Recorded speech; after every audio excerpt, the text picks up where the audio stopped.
हाय दोस्तों, नमस्कार। Welcome to our YouTube channel Bajirao IAS academy. Today is 5th of September and we are going to discuss the daily Hindu newspaper analysis. But as you all know, our day starts with discussion of some of the ethical terms. So today's terms we are going to discuss, it is about social influence. So what is social influence? First you have to understand कि जब हम social influence की बात करते हैं तो इसका मतलब क्या हुआ कि जो व्यक्ति का एक्शन है, जब उस एक्शन में समाज का प्रभाव हमें देखने को मिलता है तो उसे हम सोशल इन्फ्लुएंस कहते हैं। एग्जाम्पल बहुत सारे हैं, जैसे कोई व्यक्ति दूसरे देश माइग्रेट करता है तो वहां का जो सोशल नॉर्म्स है, रूल्स है, रेगुलेशंस है, उसका पालन करता है। That is also an example of social influence. या फिर कोई व्यक्ति शहर से गांव की तरफ जाता है तो जो ड्रेसिंग कोड में चेंजेस हमें देखने को मिलते हैं फीमेल्स के, मेल्स के, तो वो भी आपका सोशल इन्फ्लुएंस का एग्जाम्पल है। And this topic is also very important because आप देख सकते हैं PYQ 2016 यूपीएससी मेंस में ये क्वेश्चन पूछी गई हैं। तो बस इसको सिंपल एंगल से समझना है। Social influence is made up of two keywords, social and influence, यानी कि the influence of society on the actions of an individual and we call it as a social influence. तो जो outside factors हैं, outside factors में क्या हो सकते हैं? लेट्स से कि आपकी सोसाइटी का प्रभाव हो गया, लेट्स से कि आपके नेबर्स हो गए, लेट्स से कि जो आपके फ्रेंड सर्कल्स हो गए, उन सब का प्रभाव एंड उन सब का प्रभाव आपके एक्शंस में देखने को मिलता है। That is also known as social influence. एक अच्छा एग्जाम्पल मैं आपको और दूं तो जैसे कोई व्यक्ति है, लेट्स से कि वो शराब का नशा करता है या फिर अन्य बुरी चीजों का आदत है, तो वो भी एक सोशल इन्फ्लुएंस का प्रभाव है। जैसी संगति वैसी दुर्गति। ठीक है, तो अगर उससे अच्छी संगति मिली होती, अच्छा सोशल इन्फ्लुएंस मिला होता, तो जाहिर सी बात है उसके एक्शंस भी अच्छे हो सकते थे, वो अच्छा बिहेवियर रख सकता था। लेकिन बिकॉज ऑफ द संगति which was not good, that's why the influence on the people's action gets affected. So this is the core point that I wanted to raise. Hope you understood. But जो आपको questions UPSC mains का discussion करना है, जो answer करना है, वो आप देख लीजिए, क्योंकि जो हम आर्टिकल डिस्कस करेंगे वो बेसिकली इन्हीं टॉपिक से होगा।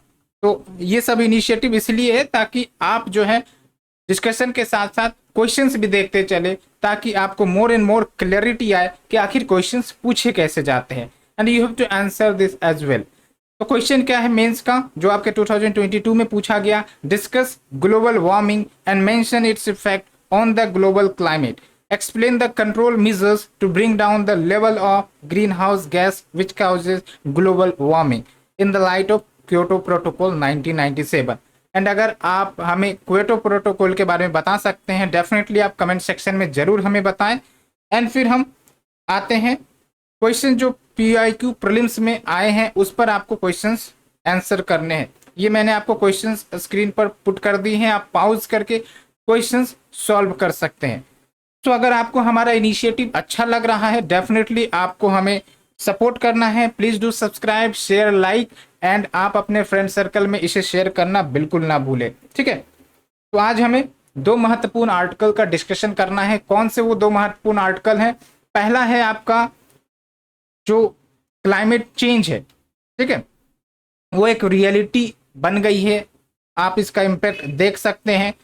इनफैक्ट जो आपका extreme weather climatic events in the form of cyclones, in the form of excessive rainfall, in the form of drought, ये सब क्या है? ये सब एविडेंस है कि yes, climate change are more reflecting to the society। लेकिन आप हमें बताइए, एक क्वेश्चन मैं आपसे पूछता हूं कि इसका इम्पैक्ट सबसे ज्यादा ह्यूमंस में किस पर है? डेफिनेटली वोमेन पर। क्यों वोमेन पर? Because women faces many challenges, gender issue है। तो जेंडर इश्यू के कारण क्या होता है? मेल डोमिनेट करता है, and because of the domination of male, that's why जो बर्डन है, जो शेयर होनी चाहिए equally between male and female, that gets transform towards women. That is the point. तो यहां पर हम देखेंगे कि किस प्रकार से हम क्लाइमेट चेंज को अगर निपटना है तो वुमेन को सेंट्रल पोजीशन देना पड़ेगा in decision making related to the climate change. तो दूसरा आर्टिकल हमारा होगा साइमल्टेनियस इलेक्शंस। एक्चुअली हमने कल यानी कि पिछले लेक्चर में डिस्कस किया था साइमल्टेनियस इलेक्शन के बारे में, लेकिन कुछ अदर पॉइंट्स हम देखेंगे कि किस प्रकार से जो साइमल्टेनियस इलेक्शन है वो फेडरलिज्म को प्रभावित करता है। क्योंकि क्वेश्चंस का ट्रेंड अगर हम देखें तो स्पेसिफिक सेक्टर में यूपीएससी फोकस करती है। जैसे इन जनरल आप क्या डिस्कस करोगे साइमल्टेनियस इलेक्शंस के बारे में, प्रोज क्या है, कॉन्स क्या है, लेकिन अब यूपीएससी डायरेक्ट क्वेश्चन नहीं पूछती है, थोड़ा सा घुमा के, खासकर जीएस पेपर 2 में तो डायरेक्टली वो फेडरलिज्म पर क्वेश्चन पूछ सकती है, डायरेक्टली वो आपका अकाउंटेबिलिटी पर क्वेश्चन पूछ सकती है। तो इस एंगल से आपको देखना है, ठीक है, एक एक फैक्टर आपको ध्यान में रखने हैं। तो ये चीज हम डिस्कस करने वाले हैं। Please do like, share and subscribe. Now shifting our focus to our editorial discussion, the first article related to GS paper 3। तो मैंने आपसे एक क्वेश्चन पूछा था कि क्लाइमेट चेंज का सबसे बड़ा प्रभाव किस पर होता है, तो बिल्कुल वोमेन पर। क्यों होता है? बिकॉज यहाँ पर जो जेंडर डिस्क्रिमिनेशन हमें देखने को मिलती है, because of the gender discrimination जो आपका प्रॉब्लम है वो इक्वली शेयर नहीं होता है, that gets distributed between male and female, where women faces more crisis, women faces more disturbances. तो हम देखेंगे इन सब चीजों को, लेकिन एक कोट आपको ध्यान में रखना है जो काफी अच्छा है, even they may come into the essay question, ठीक है। तो gender equality and environmental goals are mutually reinforcing and create a virtuous cycle that will help accelerate the achievement of SDG goals. कैसे? क्योंकि जेंडर इक्वलिटी जब हम promote करेंगे तो मान के चलिए कि जो हमारा एनवायरमेंटल गोल्स है वो भी अचीव होगा, बिकॉज वुमेन भी एक इंपॉर्टेंट डायमेंशन है regarding the activities that we have in the society. जैसे एग्रीकल्चर सेक्टर में वुमेन डोमिनेट करती है, या फिर आपके वर्क फोर्स है in the different sectors of the economy, वहां पर भी वुमेन का प्रेजेंस होता है, लेकिन उनका जो एक्टिव पार्टिसिपेशन है इन द डिसीजन मेकिंग वो कहीं ना कहीं नहीं होता है। That's why there is the issue of gender discrimination, and also if this discrimination will be existing, तो जाहिर सी बात है वो आपका क्लाइमेट चेंज के मिटिगेशन एडेप्टेशन के पॉलिसी में भी देखने को मिलेगा। तो अगर वुमेन का पार्टिसिपेशन बढ़ता है तो फिर वो और ज़्यादा जो कंसर्न है क्लाइमेट चेंज का उसमें काफ़ी महत्वपूर्ण रोल निभा सकती है। दैट्स द कोर पॉइंट, आपको ध्यान रखना है और आपको इस पॉइंट पर और भी अच्छे से फोकस करना है। एसडीजी गोल्स की अगर हम बात करें तो 17 गोल्स होते हैं, और ये आपको 2023 तक, मतलब 2030 तक फुलफिल करना है। और इसमें आपका क्लाइमेट चेंज से निपटना है, या फिर सस्टेनेबल सिटीज पर फोकस करना है, इनइक्वलिटी खत्म करना है, ये सब फोकस है। तो जाहिर सी बात है अगर हमें फोकस करना है इन पर तो जेंडर इनइक्वलिटी को खत्म करना पड़ेगा, कम करना पड़ेगा, ठीक है। एंड क्लाइमेट चेंज का इम्पैक्ट आप देख ही रहे हो, there are hazardous incidents we see in India as well. जैसे अभी आपका मानसून का इम्पैक्ट आपने देखा, कहीं पे ड्राउट तो कहीं पर एक्सेसिव रेनफॉल जिसके कारण फ्लडिंग, हिमाचल में आपने देखा होगा। उसके बाद उत्तराखंड का इंसिडेंट आप याद कर सकते हैं। तो काफ़ी ज़्यादा इम्पैक्ट है, और ये जो इम्पैक्ट है वो वेरी कर सकता है लोकेशन के आधार पर, as well as socio economic status. कोई गरीब है तो उसका इम्पैक्ट क्लाइमेट चेंज का काफ़ी ज़्यादा पड़ेगा, या फिर जेंडर के आधार पर भी, जो हमने डिस्कस करना है इस आर्टिकल में। तो बेसिकली एक डाटा आपको ध्यान रखना है, और इस डाटा को आप कोट कर सकते हैं अपने मेंस आंसर राइटिंग में, बिकॉज एक ट्रस्टेड इंस्टीट्यूशन का ये डाटा है, ठीक है। जैसे आपका इंटरनेशनल लेबर ऑर्गेनाइजेशन स्टडी 2019 में ये स्टडी पब्लिश हुई थी, इसमें ये बात कही गई थी कि जो आपका टोटल वर्किंग आवर्स है, ठीक है, तो bye 2030 approx 2.2% of total working hour worldwide will be lost due to the high temperature, because high temperature के कारण क्या हो सकता है, आपका एक्सट्रीम वेदर इवेंट्स बढ़ सकती हैं, जो आपका हीट स्ट्रेस है बढ़ सकता है। ऐसे में जो वर्क फोर्स है वो अपने काम को करने में डिफिकल्टी फेस करेंगे। तो इसका परिणाम क्या होगा कि जो प्रोडक्टिविटी लॉस हमें देखने को मिलेगी, that will be equivalent to 80 million full time jobs. Can you believe that? तो ये सब इम्पैक्ट, इतना ही नहीं और भी बहुत सारे इम्पैक्ट हैं जो हम देखेंगे, वेरियस रिपोर्ट्स को कोट की गई है इस आर्टिकल में। दैट्स व्हाई ये आर्टिकल काफी महत्वपूर्ण है, and this article focuses on women as well. तो कभी कभी हमें ऐसे आर्टिकल देखने को मिलते हैं, इसलिए आपको ध्यान से सुनना है, समझना है एंड उसको फिर अपने दिमाग में इंटर करवाना है। थोड़ा सा आपको ध्यान से सुनना है, तभी जाके आपको चीजें और ज्यादा क्लियर होंगी, ठीक है। अब देखिए वोमेन पर काफी ज्यादा प्रभाव कैसे पड़ता है। तो सबसे पहली बात तो ये भी है कि जब हम बात करते हैं डेवलप्ड कंट्रीज और डेवलपिंग कंट्रीज, तो प्रभाव किस पर ज्यादा पड़ेगा क्लाइमेट चेंज का? बिल्कुल developing countries, because developing countries क्या होती हैं, वहां पर पॉवर्टी काफी ज्यादा होती है, माल न्यूट्रिशन जैसी समस्याएं ज्यादा होती है, एज वेल एज जो इनकम होती है काफी कम होती है, एडवांसमेंट कम है, एडेप्टेशन मिटिगेशन टेक्नोलॉजी इनके पास कम है। तो जाहिर सी बात है कि इसका इम्पैक्ट क्लाइमेट चेंज का काफी ज्यादा मिलता है। एज वेल एज इतना ही नहीं, एक और दिक्कत होती है कि ये जो डेवलपिंग कंट्रीज होते हैं, जैसे इंडिया की बात कर ले, majority of the population rural areas में रहते हैं। तो फिर होता क्या है कि जो पॉपुलेशन है रूरल एरियाज वाले, नेचुरल रिसोर्सेज पर काफी ज्यादा फोकस्ड रहते हैं। नेचुरल रिसोर्सेज यानी कि जैसे फॉडर एंड फ्यूल की बात करें तो उनको नेचर से ही प्राप्त होता है, ठीक है। तो जब क्लाइमेट चेंज का डोमिनेशन बढ़ेगा तो जाहिर सी बात है फॉडर एंड फ्यूल की एसेसिबिलिटी की कमी हो सकती है। इतना ही नहीं, वाटर स्ट्रेस कंडीशंस और भी ज़्यादा बढ़ सकते हैं। आप राजस्थान का एग्जांपल ले सकते हैं, महिलाएं दूर दूर तक जाती हैं पानी को कलेक्ट करने के लिए फॉर द ड्रिंकिंग वाटर, और ये काम महिलाएं ही करती है। तो एक्चुअली ये सब क्या है, बर्डन को इंक्रीज करता है वोमेन पर। ये ठीक बात है, आपने समझा। Also women are more responsible for food, water and other homely unpaid work, and because of the climate crisis जो टाइम है, एफर्ट है to obtain these basic necessities वो बढ़ जाएंगी। बिकॉज हो सकता है वाटर स्ट्रेस कंडीशन से वाटर अवेलेबिलिटी ना हो तो उनको और दूर जाना पड़ेगा, फॉडर फ्यूल कलेक्ट करने के लिए और दूर जाना पड़ेगा। तो डेफिनेटली क्लाइमेट क्राइसिस वोमेन को काफ़ी ज़्यादा इम्पैक्ट करने वाली है, काफ़ी डीपली इम्पैक्ट करने वाली है। तो ये चीज़ें हमने डिस्कस किया। एंड एक और डाटा की बात करें तो as per the international labour organisation, इस संस्था पर आपको अच्छे से फोकस करना है, इसके रिपोर्ट्स पर फोकस करना है फॉर द प्रिलिम्स पर्पज, क्योंकि प्रिलिम्स में इस प्रकार के रिपोर्ट्स पूछे जाते हैं। जैसे ILO बहुत सारे रिपोर्ट्स रिलीज करता है, तो आप हमें कुछ कमेंट सेक्शन में रिपोर्ट्स के बारे में जरूर बताएं कि कौन से वो रिपोर्ट रिलीज करता है। तो as per the ILO over 60% of the working women in southern Asia and sub-Saharan Africa वो एग्रीकल्चर पर डिपेंडेंट है। और इतना ही नहीं, एग्रीकल्चर पर डिपेंडेंट है ये तो एक बात हुई, लेकिन समस्याएं क्या ये एग्रीकल्चर सेक्टर में फेस करती है। पहली बात तो ये अंडरपेड, जो वोमेन को इनकम आता है एग्रीकल्चर से एज कम्पेयर टू मैन वो कम आता है, बिकॉज सेम वर्क के लिए इक्वल इनकम इन्हें नहीं मिलती है। और बहुत बार ऐसा भी तो होता है कि जो टाइम है फॉर द वर्क वो एक्सीड कर जाती है, यानी कि ओवर वर्कड। एंड कभी कभी ये भी होता है कि इनको पैसे ही नहीं मिलते हैं। तो ये सब सिनेरियो चलता है। तो जाहिर सी बात है जब क्लाइमेट चेंज हो रहा है तो एग्रीकल्चर पर इसका डीप इम्पैक्ट होने वाला है। तो डीप इम्पैक्ट होने वाला है तो जाहिर सी बात है women will be more influenced.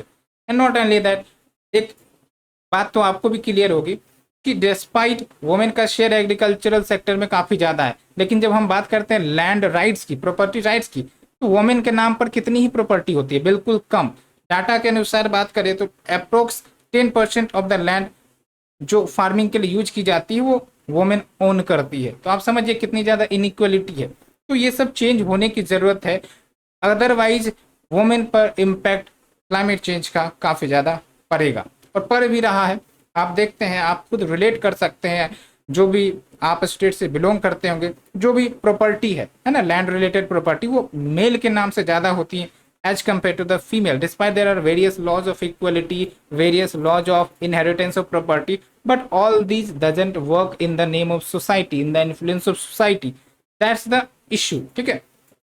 As well as अगर हम एक और रिपोर्ट की बात करें, मैक एलिस्टर 2023 स्टडी, तो इसमें ये बात हाईलाइट की गई है कि जो क्लाइमेट चेंज है, ठीक है, अब क्लाइमेट चेंज के कारण क्या हो रहा है, बहुत सारे लोकेशन वो रहने के लायक नहीं हो रहे हैं। एंड बिकॉज ऑफ दैट जो पर्सन है जो वहाँ पहले रहते थे अब वो वहाँ से शिफ्ट कर रहे हैं, माइग्रेट कर रहे हैं, जिसको हम क्लाइमेट रिफ्यूजी कहते हैं। तो उनकी संख्या भी बढ़ रही है। लगभग आपका 1.2 बिलियन क्लाइमेट रिफ्यूजी बाय 2050 हो जाएगा। क्यों हो जाएगा? बिकॉज क्लाइमेट चेंज की समस्याएं बढ़ने ही वाली है, कम नहीं हो रही है। तो जाहिर सी बात है रिफ्यूजी भी बढ़ेंगे। अब इस रिफ्यूजी में सबसे ज्यादा शेयर किसका है? वोमेन एंड गर्ल्स का। आप यहाँ पर डाटा में देखिए, लगभग आपका 80% of those displaced by climate related disaster are women and girls. तो डेफिनेटली वोमेन एंड गर्ल्स की बात करें तो ये काफी ज्यादा एक्सप्लॉयटेशन के शिकार होती है, ठीक है। तो because of the climate change they are exposed to exploitation. That is also an important point to focus on. And एक एग्जांपल भी दिया जाता है, जैसे आपका जो नेपाल अर्थक्वेक आया था 2015 में, तो काफ़ी ज़्यादा दिक्कतें आई थी महिलाओं को, इवन क्या उनका एक्सप्लॉयटेशन भी किया गया था, ठीक है। As well as higher risk of gender based violence and decrease access to employment, education, essential health services. तो ये सब जो प्रॉब्लम्स है ना वो महिलाएं फेस करती है। These are gender sensitive issues that needs to be focused. And climate change की बात करें, they also impact the agricultural productivity, heat stress affects workers a lot in this sector. जैसे आपका प्रिसिपिटेशन पैटर्न चेंज होगा, precipitation pattern change होने का मतलब ये हुआ कि जो रेनफॉल जिस एरिया में होती थी नॉर्मल, वो हो सकता है उस एरिया में बिलो नॉर्मल हो जाए या फिर एक्सेसिव रेनफॉल हो जाए, तो उससे डायरेक्टली आपका एग्रीकल्चर लिंक्ड है। And because agriculture is directly linked, it will affect the women as well, the food security as well, the crop production as well. So definitely these all concerns that has been highlighted in this article.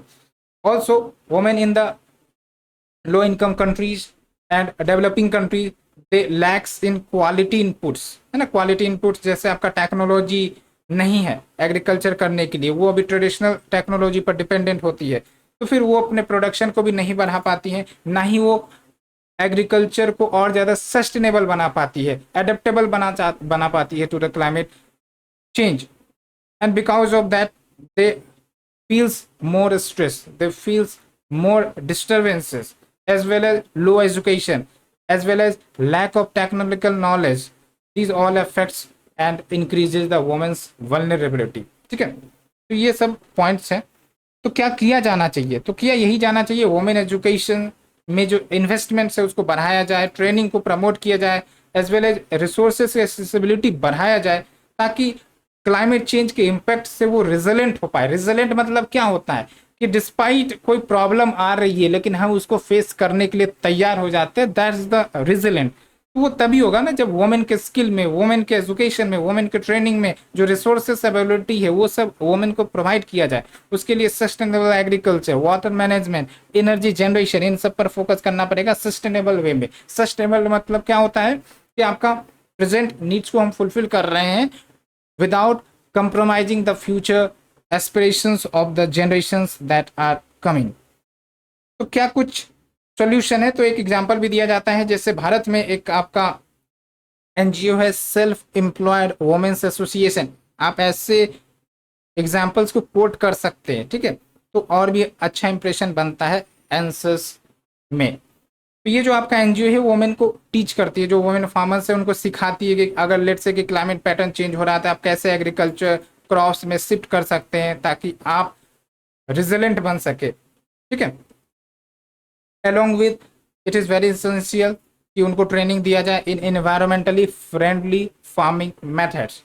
Also एक सबसे महत्वपूर्ण बात है जो आप भी face करते हैं, देखते हैं कि वुमेन का पार्टिसिपेशन इन डिसीजन मेकिंग बहुत ही कम है। इवन अगर डिसीजन मेकिंग है, महिलाओं को दिया गया है रिप्रेजेंटेशन, फिर भी वहाँ पर मेल डोमिनेट कहते हैं। जैसे एक एग्जाम्पल बोला जाता है ना कि जो आपका पंचायती राज इंस्टीट्यूशन है वहाँ पर लेट से कि महिलाओं को रिजर्वेशन दी गई है, महिलाएं चुन के आती भी है, बट दिक्कत क्या होता है कि आपका पंचपति का कंसेप्ट है, मतलब वुमेन भले ही चुनी गई है, वो लीडर है, लेकिन जो डिसीजन लिए जा रहे हैं पता चला उनके हस्बैंड ले रहे हैं indirectly, that is the issue, ठीक है। तो ऐसे समस्याओं से ऊपर उठना पड़ेगा।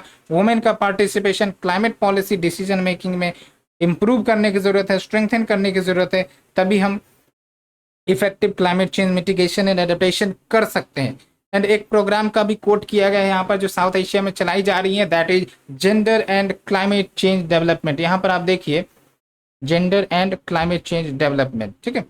एंड इसका काम ही यही है कि वुमेन के इन्फ्लुएंस को in the policy making, decision making वो इम्प्रूव करना है। तो डेफिनेटली अगर हमें क्लाइमेट चेंज से लड़ना है तो वुमेन के पार्टिसिपेशन को बढ़ाना पड़ेगा। वुमेन लेड क्लाइमेट एक्शन की जरूरत है। Why there is a need? Because women are underrepresented, but the issue women faces are over than that. So definitely equitable as well as better policy to deal with the climate change, to deal with the socio-economic problems, If we have to do this, definitely we need women-led climate action plans and its improving roles in the participation.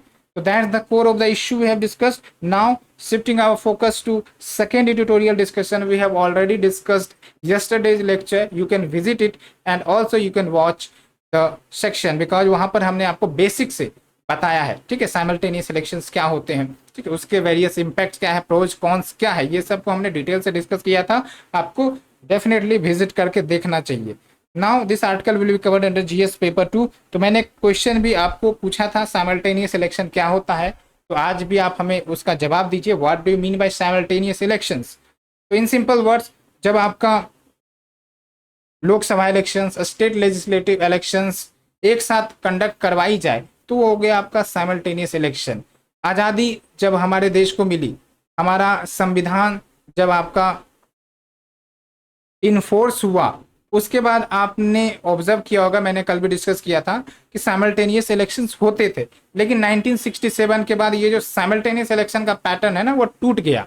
क्यों टूट गया? It is actually because बहुत सारे regional parties emerge होने लगे, president rule कहीं कहीं पर लगा जाने लगा, कहीं कहीं पर यह भी होने लगा कि जो सीएम है वो बेसिकली नो कॉन्फिडेंस मोशन को फेस करने पड़े। बिकॉज ऑफ ऑल दीज जो पैटर्न है, जो चेन है साइमल्टेनियस इलेक्शन का, वो ब्रेक डाउन हुआ एंड आज आप देख सकते हो कि लगभग कुछ ही स्टेट्स हैं जहां पर आपका साइमल्टेनियस इलेक्शन लोकसभा इलेक्शन के साथ होता है, बाकी के चैन टूट गए। तो हम देखेंगे कि यहाँ पर किस प्रकार से साइमल्टेनियस इलेक्शन फेडरलिज्म को चैलेंज करता है। तो थोड़ा सा हमने आपको बेसिक कंटेक्स्ट दे दिया। तो बेसिकली साइमल्टेनियस इलेक्शन के क्या कुछ आर्ग्यूमेंट दिए जाते हैं। एक तो ये बोला जाता है कि आपका कॉस्ट कट होगा, यानी कि जो फाइनेंशियल बर्डन फेस करते हैं because of the continuous election mode, वो कमी आएगी उसमें, as well as policy paralysis जो हो जाती हैं वो आपका खत्म होगा, as well as better governance होगी। तो ये सब कुछ पॉइंट दिए जाते हैं। ऑल्सो गवर्नमेंट आर्ग्यूज कि because of the elections India is in permanent campaign, यानी कि लगभग हर एक साल जो इलेक्शन की कैंपेन है वो चलती रहती है, कुछ ना कुछ राज्य में चलते रहती है। लेकिन यहाँ पर मैं आपको बात क्लियर करता हूँ, इस आर्टिकल में जो बातें बोली गई है कि एक बात तो आपको पता होगी ना कि जो लोकसभा का इलेक्शन है 5 साल में एक बार होता है और जो स्टेट के भी इलेक्शन है वो 5 साल में एक बार होते हैं। तो जाहिर सी बात है यहाँ पर कैसे आपका इंडिया परमानेंट इलेक्शन मोड में रहता है? बिल्कुल नहीं रहता। कैसे? बिकॉज जो इलेक्शंस होती है ईयरली बेसिस पर अगर हम देखें तो कुछ ही स्टेट में होती है, और लेट से कि तमिलनाडु में इलेक्शन हुआ तो कोई ज़रूरी तो नहीं ना कि वो हरियाणा के डेवलपमेंट में या फिर रोड कंस्ट्रक्शन में उसको प्रभावित करे, या फिर लेट से कि हरियाणा में इलेक्शंस हुए तो वो थोड़ी ना कि दूसरे राज्य के डेवलपमेंट के प्रोजेक्ट्स को प्रभावित करेगी। तो दैट्स वाई पूरा इंडिया इलेक्शन मोड में नहीं रहता है, ये बात को क्लियर कर लीजिए। कुछ ही स्टेट्स होते हैं जो आपके इलेक्शन जिनके राज्य में होता है वो प्रभावित होते हैं। तो that's the first point that the article raises. ठीक है, तो ये मैंने आपको कंटेक्स्ट बताया, this all articles are saying this. तो actually who faces the issue, ये भी आपको सुनने में बड़ा ही अट्रैक्टिव लगेगा कि आखिरकार इश्यू कौन फेस कर रहा है। तो इश्यू वो फेस करते हैं जैसे आपके national parties and the national leaders, क्योंकि इनको जो है ईयरली बेसिस पर कैंपेन में फंसे रहना पड़ता है। जैसे जो स्टेट की हम बात करें, जैसे आपका लेट्स से कि राजस्थान हो गया, तो राजस्थान में लेट्स से कि चुनाव होने वाले हैं, तो जाहिर सी बात है कि वहाँ की जो पार्टी है वो इलेक्शन में इंडल्ज रहेगी। ठीक है, बाकी जो डिफरेंट राज्य की पार्टी हैं वो थोड़ी ना यहाँ पर जाएंगी इंडल्ज होने के लिए, तो उसका तो प्रभाव नहीं होगा। लेकिन यहाँ पर आप समझिए जो नेशनल पार्टीज है ना, नेशनल पार्टीज और जो नेशनल लीडर्स है वो भले ही इंडल्ज होंगे, क्योंकि राजस्थान का चुनाव हो तो उनको भी इंडल्ज होना है, या फिर आपका बिहार का चुनाव होगा तो उन्हें भी इंडल्ज होना है, या फिर अरुणाचल प्रदेश का चुनाव होना है तो उनको भी वहाँ पर इंडल्ज होना है। और इतना ही नहीं, जब नेशनल पार्टीज इंडल्ज होते हैं, खासकर अगर हम बात करें जो प्रेजेंट गवर्नमेंट है, तो उनकी जो रिस्पॉन्सिबिलिटी है या फिर उनका जो रोल है वो काफ़ी ज़्यादा बढ़ जाता है, क्योंकि वो फिर दूसरे राज्य में जाएंगे कैंपेन करने के लिए, प्रचार प्रसार करने के लिए। कहीं और दूसरे जगह इलेक्शन होगा तो वहाँ पर भी प्रचार प्रसार करेंगे, म्यूनिसिपैलिटी का इलेक्शन होगा तो वहाँ पर भी प्रचार प्रसार करेंगे। तो ये जो प्रॉब्लम है ना, एक्चुअली नेशनल पार्टी उसमें भी जो आपके प्रेजेंट गवर्नमेंट होते हैं वो फेस करते हैं, क्योंकि कंटिन्यूस इलेक्शन कैंपेनिंग करना पड़ता है उन्हें, इसलिए उनको लगता है कि गवर्नेंस में बाधा आती है, इसलिए इनको लगता है कि हमें साइमल्टेनियस इलेक्शंस कंडक्ट करवा देनी चाहिए। तो ये बेसिक पॉइंट्स है, इसको आप अच्छे से आंसर में ऐड भी कर सकते हो, क्योंकि ये अच्छा नया पॉइंट था इसलिए मैंने आपको डिस्कस किया। ठीक है, तो इसका कोई समाधान नहीं है क्या? तो बेसिकली ये बोला जाता है कि आप कुछ लीडर्स के चेहरे को बार बार इलेक्शन कैंपेन में इंडल्ज करिएगा तो डेफिनेटली गवर्नेंस में इश्यू तो आएंगी।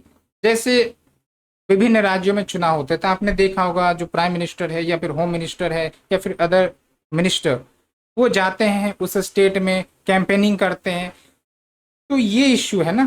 तो एक्चुअली सॉल्यूशन क्या होना चाहिए, इंस्टेड की जो प्राइम मिनिस्टर है या फिर होम मिनिस्टर है जो कैंपेनर इन चीफ होते हैं या फिर सोल इलेक्शन इंचार्ज बनते हैं विभिन्न स्टेट इलेक्शंस के, तो उनके जगह पर डिफरेंट पर्सन्स का फेस होना चाहिए।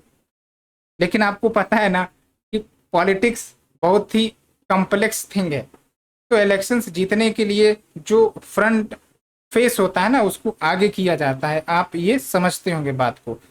तो एक्चुअली क्या है कि ये जो साइमल्टेनियस इलेक्शन है it may undermine the political diversity because each of the Indian state has different political cultures and the parties and also एक बड़ा इशू आ सकता है साइमल्टेनियस इलेक्शन से रिलेटेड कि लेट्स से अभी क्या होता है कि जो सीएम है उनके पास पावर है कि अगर वो 5 years से पहले डिसॉल्व करना चाहे हाउस को वो कर सकते हैं, बस क्या होता है कि उनको रिजाइन देना पड़ेगा गवर्नर को। तो जब ये साइमल्टेनियस इलेक्शंस इम्प्लीमेंट हो जाएंगी तो ये पावर उनसे छीन लिया जाएगा, क्योंकि या तो हो सकता है कि उस समय तक के लिए प्रेसिडेंट रूल लग जाए। ठीक है, क्योंकि इलेक्शंस तो नहीं कंडक्ट करवाई जाएंगी ना, अगर इलेक्शन कंडक्ट होगी तो फिर तो बात वही हो गई कि फिर से इलेक्शंस बीच में मिड टर्म में, तो डेफिनेटली ये आपकी जो स्टेट का ऑटोनॉमी है वो प्रभावित हो सकता है, और ये पॉइंट अच्छे से इस आर्टिकल में रेज किया गया है। ऑल्सो एक आर्ग्यूमेंट दिया जाता है कि जो साइमल्टेनियस इलेक्शंस जब हमारा संविधान इन्फोर्स हुआ था 1951-52 में, तो उस समय तो होते थे, लेकिन 1967 के बाद से साइमल्टेनियस इलेक्शंस होने बंद हो गए, मतलब कम होने लग गए, राज्य की पार्टियां इमर्ज होने लगी, लोकल पार्टीज इमर्ज होने लगी, that affected the simultaneous election. लेकिन फिर से आप वही गलती करेंगे, क्योंकि ये प्रकार की जो घटनाएं हैं डिफेक्शंस या फिर आपका प्रेसिडेंट रूल वो भी तो कंटिन्यू रहेगा ना, ऐसा नहीं कि वो चीज़ें खत्म हो जाएंगी।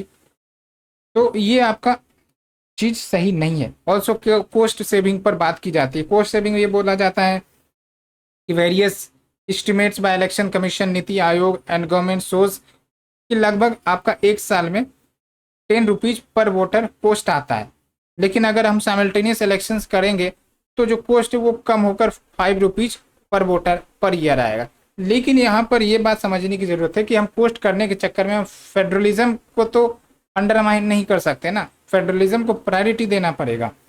पोस्ट हम अदर एरियाज में कम कर सकते हैं, है ना, बहुत सारे गवर्नमेंट जो है इरेशनल स्कीम चलाती है तो उस पर कंट्रोल करके हम एक्सपेंडिचर को कम कर सकते हैं, रैदर देन कि हम फेडरलिज्म को प्रभावित करके जो एक्सपेंडिचर है वो कम करें।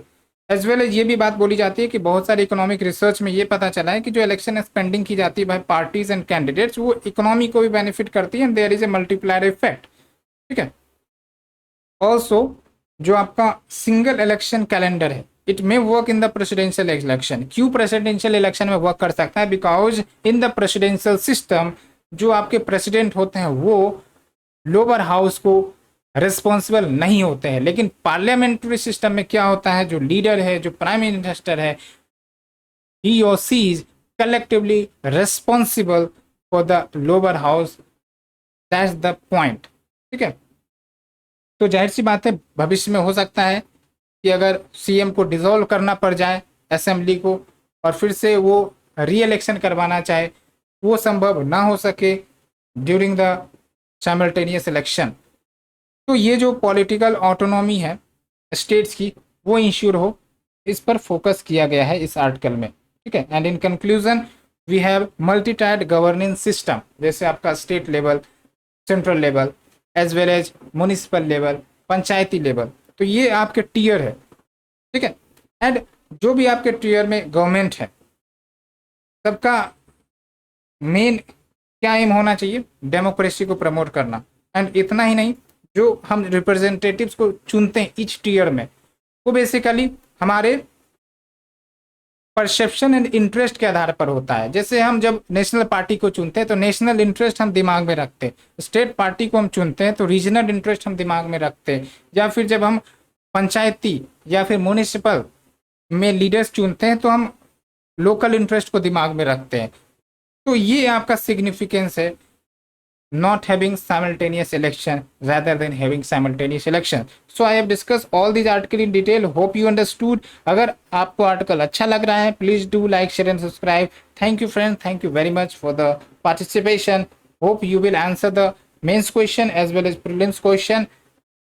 Thank you. You can also mention in the comment section. Thank you very much.